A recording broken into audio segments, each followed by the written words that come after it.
파동의 굴절. 파동의 굴절입니다. 파동의 굴절.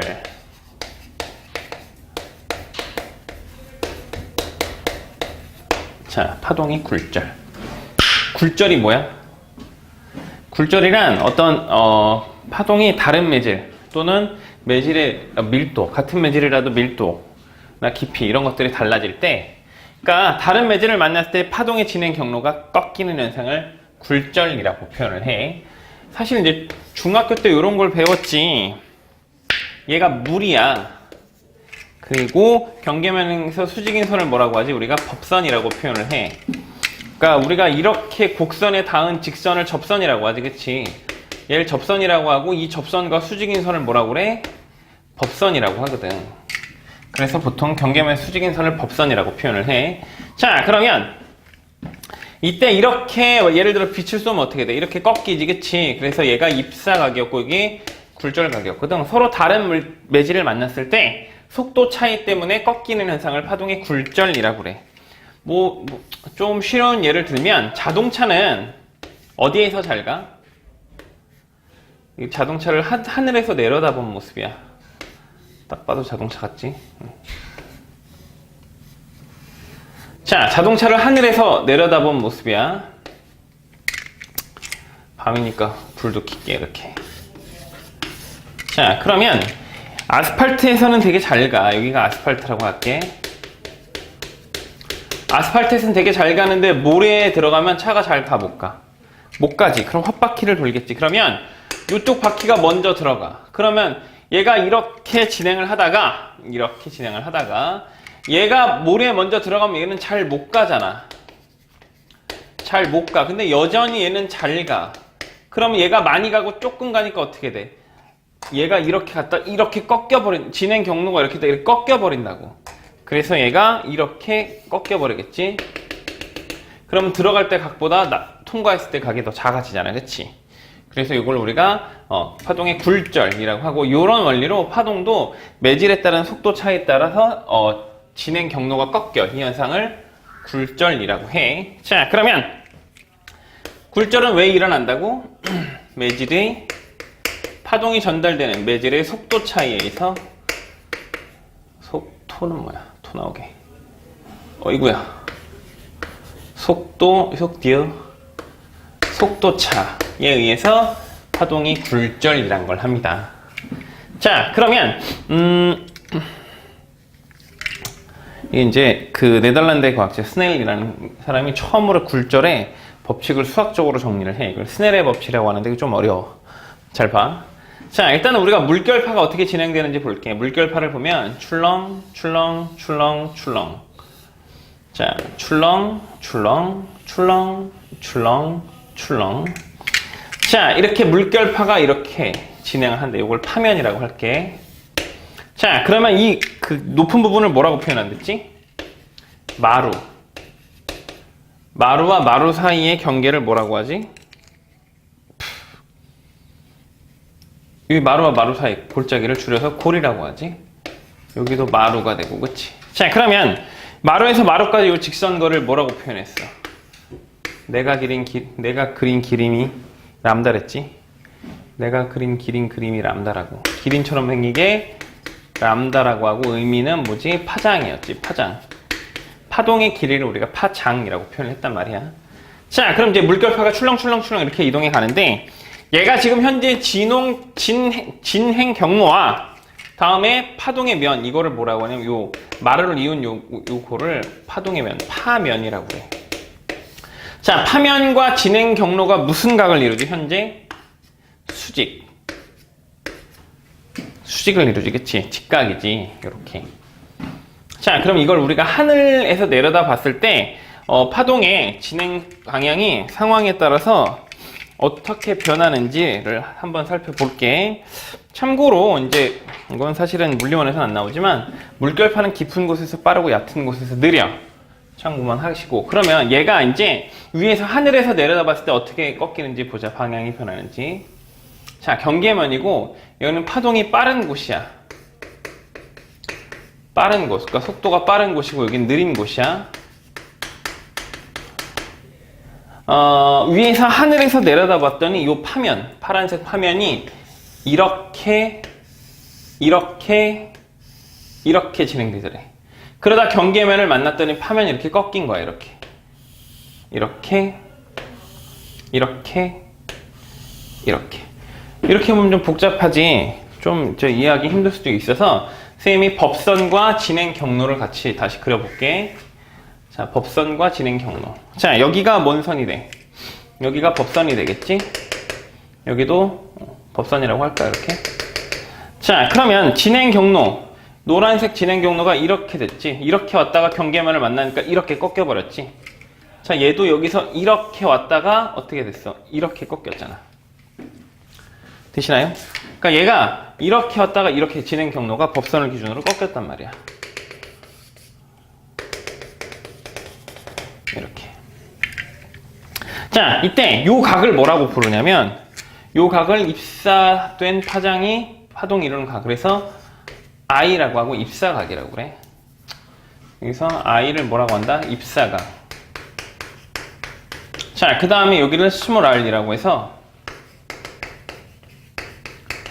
굴절각이라고 표현을 해. 자, 그러면 우리가 굴절, 반사, 회절에도 변하지 않는 값이 있어.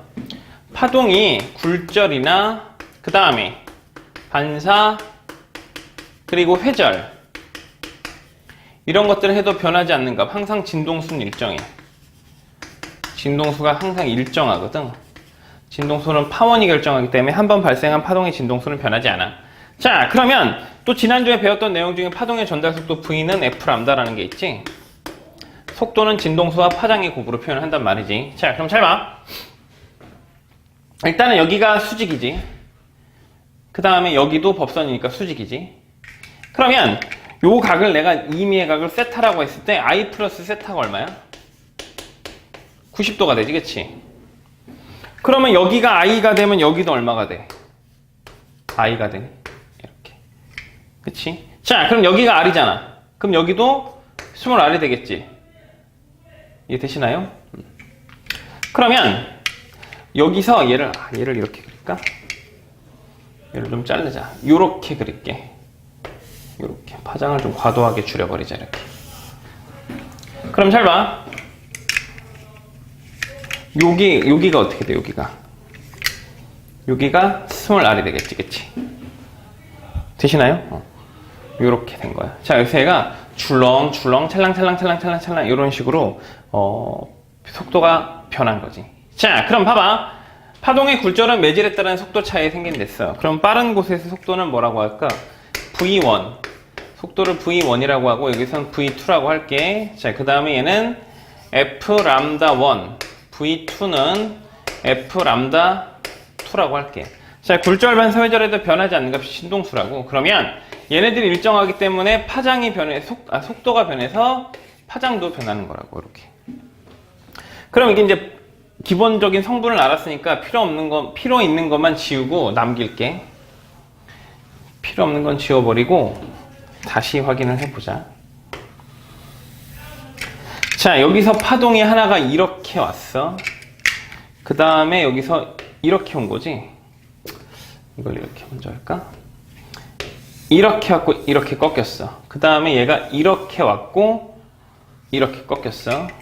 자, 법선이야.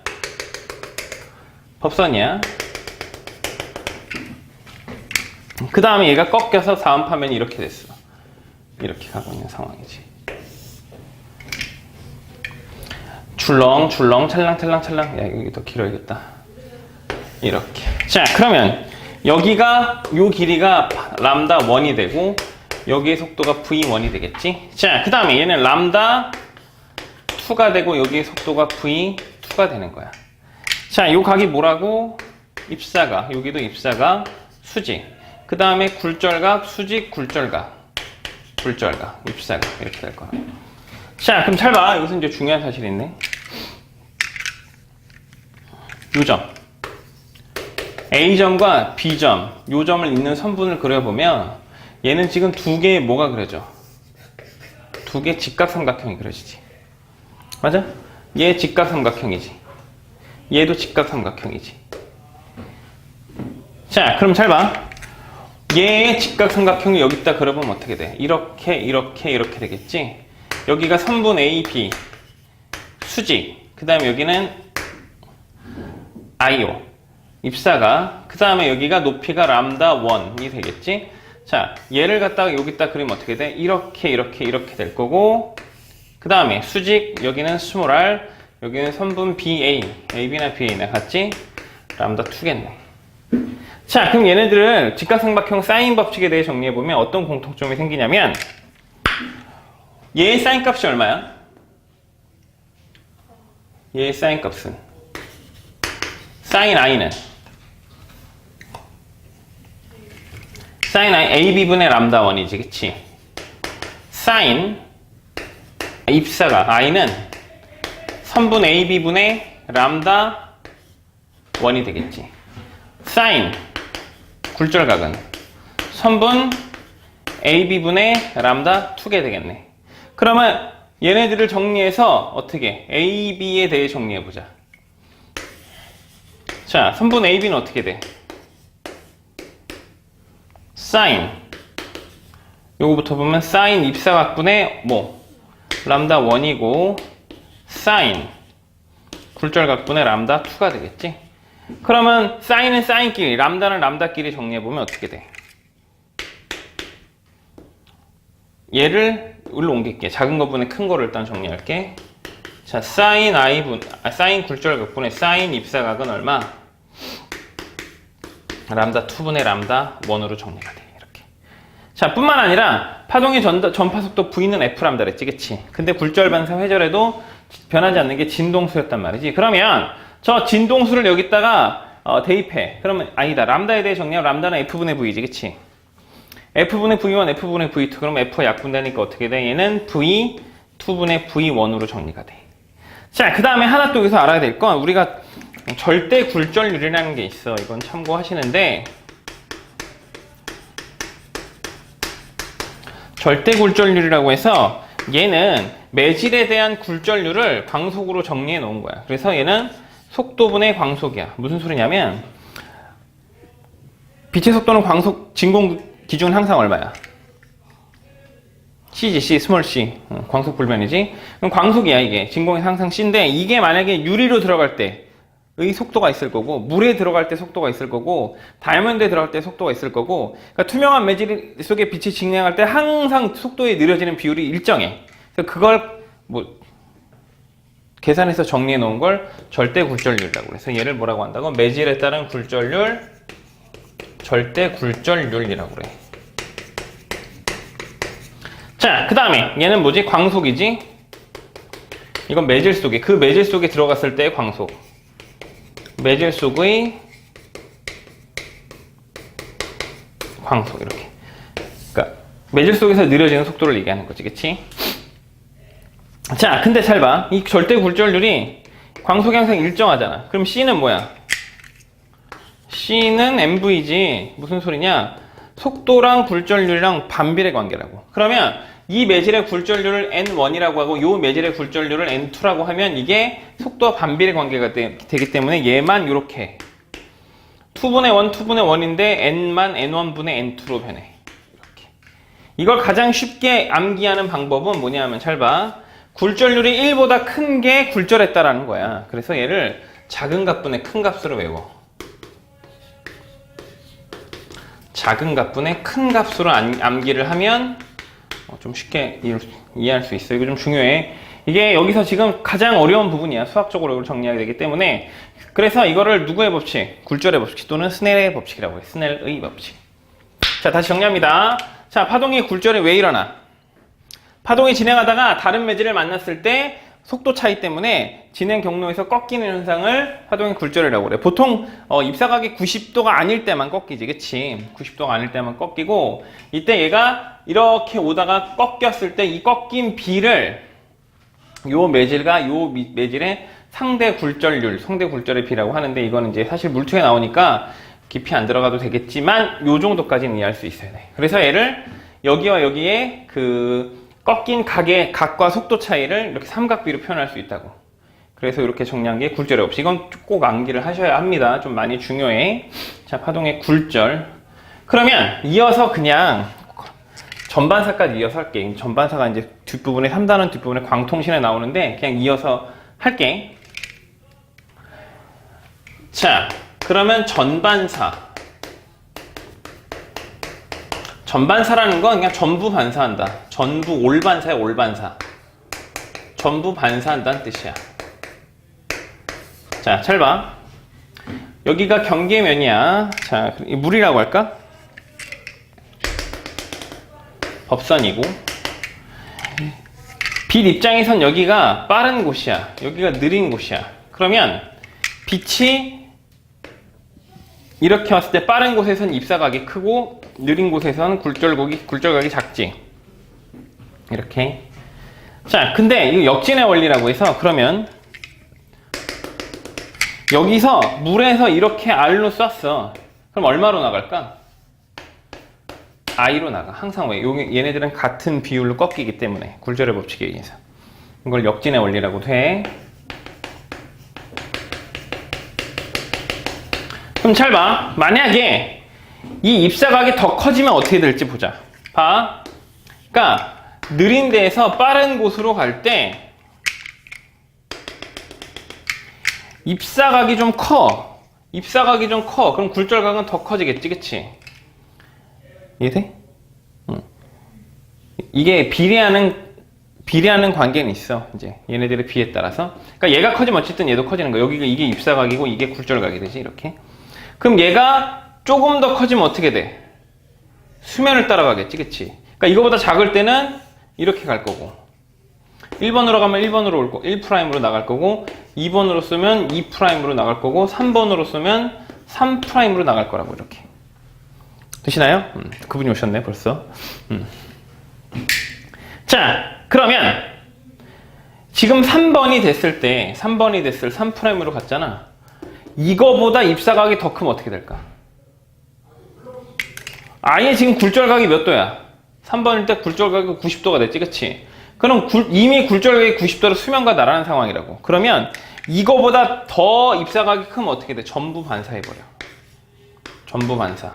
전반사라고 그래, 그래서. 그러니까 아예 밖으로 못 나가고 전부 반사해버린다고. 이걸 전반사라고 표현해. 자, 이때 중요한 사실이 있어. 여기다 이 그림을 다시 정리할게. 일단은 여기가 느린 곳이야. 그리고 빠른 곳이야. 그러면 빛의 반사율과 투과율이라는 게 있어. 그래서 우리가 유리를 보면 유리가 100% 반사하지 않아. 잔잔한 유리래. 잔잔한 수면이나 유리를 보면 자기 얼굴이 비치기도 한다고. 그러니까 창밖에 풍경이 보이기도 하지만 자기 얼굴이 희미하게 비친다는 얘기는 빛이 100% 투과가 아니고 일부는 되돌아온다는 뜻이거든. 그러면 그런 것처럼 여기서 빛을 보통 쏘면 그냥 단순하게 내가 10을 썼잖아. 그럼 보통 9가 나가. 그리고 한 1 정도는 되돌아와. 이거 내 맘대로 정한 거야. 원래 96%인데 그냥 이해를 돕기 위해서 내 맘대로 정한 거야. 보통 10을 쓰면 9는 뭐 했어? 굴절했지.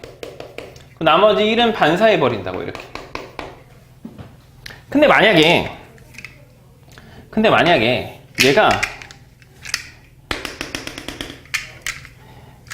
얘가 느린 곳이고 빠른 곳이야. 빛이 이렇게 가면 어떻게 되냐고. 굴절각이 90으로 갈 때 이때도 10을 쏘면 어떻게 돼? 1은 반사하고 9가 수면을 따라가. 그러면 만약에 이때 이 각을 한 개의 잃은 각, 임계각이라고 그래. 한 개의 잃은 입사각, 줄여서 IC. Critical Incident Angle이라고 해서 임계각이라고 한다고. 그러면 임계각일 때도 어쨌든 뭐 반사를 해. 그러니까 10을 보내면 1 정도는 반사를 해버린다고. 얘는 뭐 한 거야? 굴절한 애야. 얘는 뭐 한 애야? 반사한 애라고. 그럼 만약에 입사각이 임계각보다 크면 어떻게 되겠냐고. 이렇게 10을 쓰면 어떻게 돼? 10이 전부 반사한다고. 그래서 모두 반사했네? 전부 반사했네? 뭐라고 그래? 전반사라고 표현한다고 이렇게. 되시나요? 그러니까 전반사 그럼 조건이 있겠다, 그치? 이걸 정리하면 전반사 조건. 일단은 굴절률이 큰 곳에서 굴절률이 작은 곳으로 진행할 때 이걸 좀 풀었으면 속도가 느린 곳에서 속도가 빨라지는 곳으로 진행할 때, 그리고 파장이 짧은 곳에서 파장이 길어지는 곳으로 진행할 때, 이렇게. 이게 한 묶음이야. 그 다음에 하나 더. 입사각이 누구보다 커야 돼? 입사각이 임계각보다 커야 돼. 임계각보다 입사각이 클 때 10을 보내면 10이 전부 반사해버려. 그래서 이걸 뭐라고 그래? 전부 반사했네? 전반사라고 표현한다고. 이 전반사를 어디 쓰냐면 바로 우리가 그 초고속 인터넷 있지. 광통신에 사용해. 그래서 광통신 케이블을 이렇게 놓고, 이걸 이제 중학교 때 보여주는 쉬운 예제가 있는데, 여기 물줄기가 있잖아. 이렇게 물줄기. 수조에다가 물을 채워놓고 구멍을 뻥 뚫어. 그럼 물이 이렇게 셀 거 아니야. 여기다가 빛을 이렇게 쏘잖아. 그럼 여기서 얘가 물줄기를 따라 이렇게 빛이 이렇게 따라간다고. 안에서 뭐 하는 거야? 전반사 이런 식으로 전부 반사해버리니까 아예 물 밖으로 못 나가고 그냥 물줄기를 따라간다고, 빛이. 요 원리를 이용해서 뭘 한다? 광통신을 하는 거야. 그러니까 광 케이블을 놓고, 그 다음에 이렇게, 이거 이제 시험에 종종 나오는데, 이 안에 있는 두 마리가 중요해. 가장 안에 있는 걸 뭐라고 그래? 중심에 있다고 해서 코어라고 해. 이걸 싸고 있는 애 두 번째를 클래딩이라고 그래. 자, 그래서 코어 안에서 빛을 쏘면 전반사. 전부 반사하니까 빛의 손실이 있어, 없어? 없지. 이론상은 없는 거야. 실제로는 조금 있지만, 이론상으로는 어떻게 해? 전부 반사하니까 빛의 손실이 없어. 그러니 어떻게 돼? 멀리까지 보내도 정보의 손실이 없지. 우리가 무선 통신할 때는 야! 하면 에너지가 거리의 제곱에 반비례해요. 에너지의 세기가. 그러니까 좀만 멀어져도 되게 약해진단 말이지. 근데 얘는 광 케이블만 잘 연결해 놓으면 서울에서 부산까지도 거의 광속에 가깝게. 왜냐면 이제 이 안에서는 좀 빛의 속도가 느려지니까 광속에 가깝게 정보의 손실이 거의 없이 굉장히 빠르게 보낼 수 있다고. 그래서 이런 걸로 우리가 이메일도 보내고 이것저것 인터넷 하는 거야. 광통신. 그럼 중요한 건 일단 여기서 특징이 있어. 또 여기서 시험에 자주 나오는 건데 꼭 알아야 될 게, 일단은 굴절률. N은 절대 굴절률이었어. 코어의 굴절률과 클래딩의 굴절률 누가 더 커야 돼? 코어의 굴절률이 커야지 전반사가 일어나지. 왜? 전반사라는 건 굴절률이 큰 데서 작은 데로, 속도가 느린 데서 빠른 데로 갈 때 전부 반사해버리는 효과라고 했으니까. 오케이? 그리고 하나 더. 코어랑 클래딩은 투명해야 돼. 투명해야지. 투명해야 전반사가 일어나. 왜? 투명하지 않으면 전반사가 아니고 빛을 일부 흡수해버려. 빨간색은 뭐만 반사하는 줄 알아? 우리가 사물을 눈으로 볼 수 있는 건 빛이 반사하기 때문이야. 그러면 빨간색은 빨간색만 반사하니까 모든 빛을 다 흡수해버리고 빨간색만 반사하니까 우리 눈에 빨간색이 들어와. 그럼 빨간 사과는 무슨 빛만 반사해? 빨간색만 반사해. 이해돼? 그럼 초록색, 풀잎은 무슨 색만 반사해? 초록색만 반사하는 거야. 그러니까 빛의 여러 가지 색 중에 모든 빛을 다 흡수해버리고 초록색만 반사해서 우리 눈에 초록만 들어오니까 초록이네 이렇게 보이는 거라고. 되시나요? 그래서 투명해야 전반사가 해. 색이 있으면 일부 흡수해버린다고. 자, 되게 중요해. 자, 그러면 마지막. 얘를 굴절의 법칙을 이용해서 수학적으로 정리를 해보면 이런 관계가 있어. 이거 좀 중요한데, 얘가 이렇게 돼 있고 얘가 법선이었어. 자, 그 다음에 예를 들어서 얘가 빛이 이렇게 갔어. 그러면 이렇게 임계각이랬지?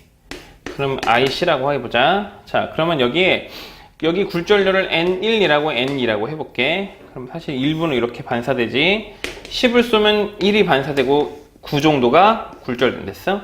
이거 굴절의 법칙으로 얘기를 하면 사인 작은 값분의 사인 큰 값을 쓰면 어떻게 돼? 사인 IC분의 사인 90도 굴절각이 되지. 그리고 이게 뭐분의 뭐야? N1분의 N2로 정리가 되는데, 보통을 만약에 여기를 공기로 따진다. 그럼 공기의 굴절률을 1로 근사할 수 있어. 그러면 N1 대신 1을 써버리면 N2를 뭘로 써버리면 돼? 그냥 N으로 쓰면 되지. 그럼 얘는 뭐분의 뭐가 되는 거야? 1분의 N이 되는 거야, 이렇게. 그러면 임계각 사인 IC에 대해 정리하면 어떻게 돼? 얘 사인 91이지. 사인 IC 1로 보내고 N을 1로 보내면 따라서 임계각 사인 IC는 N분의 1로 정리가 돼, 이렇게. 그러니까 이 N이라는 건 그냥 얘의 코어의 굴절률 또는 굴절률이 큰 곳의 굴절률이라고 생각해도 되고, 아니면 둘의 굴절률 B, 굴절률 차라고 생각해도 돼. 어차피 의미는 똑같기 때문에 되게 중요해. 이거 할 수 있어야 됩니다. 자, 굴절 됐지? 일단 여기까지 정리를 하십니다.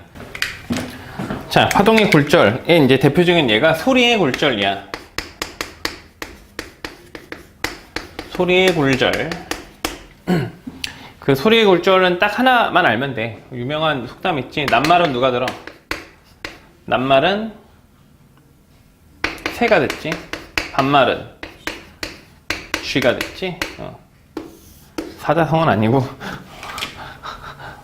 자, 이게 이제 왜 이런 현상이 일어나냐면 소리의 굴절 때문에 그래. 소리의 속도가 누구에 비례한댔지? 기체 중. 그러니까 기체상에서, 공기 중에서 소리의 속도는 어떻게 된다냐면 V 소리는 331.5 플러스 0.6T야. T가 temperature, 온도라고.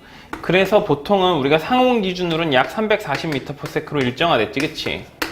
근데 중요한 건 그냥 이건 상온 기준인 거고, 만약에 온도가 변하면 어떻게 돼? 소리의 속도도 빨라진단 말이지. 이렇게 온도가 변하면. 자, 그럼 잘 봐. 우리가 낮 동안에는 해가 떠 있지? 그러면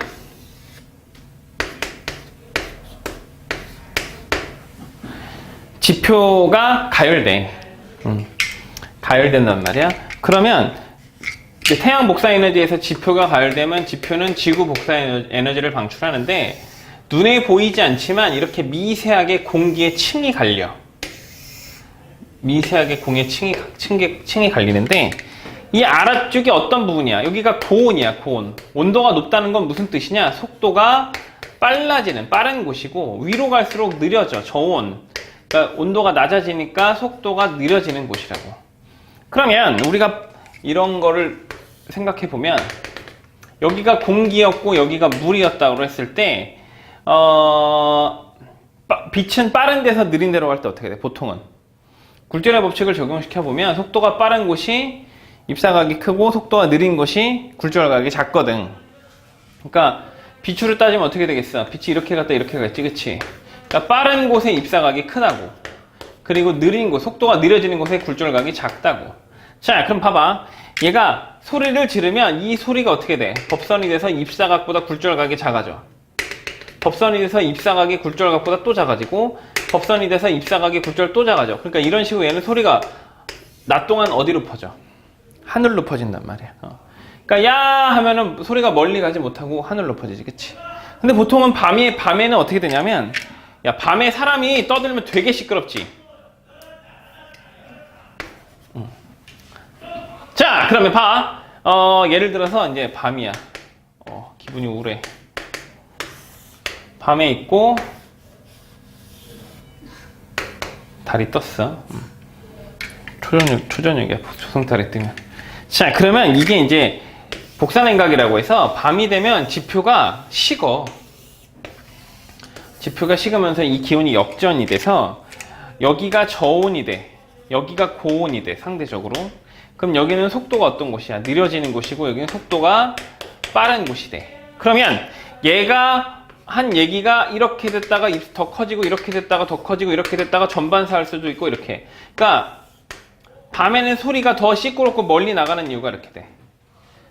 그러니까 밤에는 야 하면 정말 더럽게 시끄러운 게, 아파트에서 누가 막 시끄럽게 소리 지르면 정말 동 전체가 다 시끄럽지, 그치? 단지 전체가. 그 이유가 뭐냐? 밤에 소리가 위로 하늘로 올라가지 않고 땅으로 퍼지기 때문에, 이 땅이라는 건 우리 생활권인 거야, 생활권. 그러니까 되게 더 시끄럽게 느껴진단 말이지. 자, 그래서 낮말은 새가 듣고 밤말은 쥐가 듣는 이유는 바로 소리의 속도가, 공기 중 소리의 속도가 온도에 비례하고, 그래서 속도 차에 따라서 굴절이 일어나기 때문이라는 거라고. 되게 중요해. 알았지? 이건 사실 원리만 이해하면 돼. 굳이 적을 필요는 없어.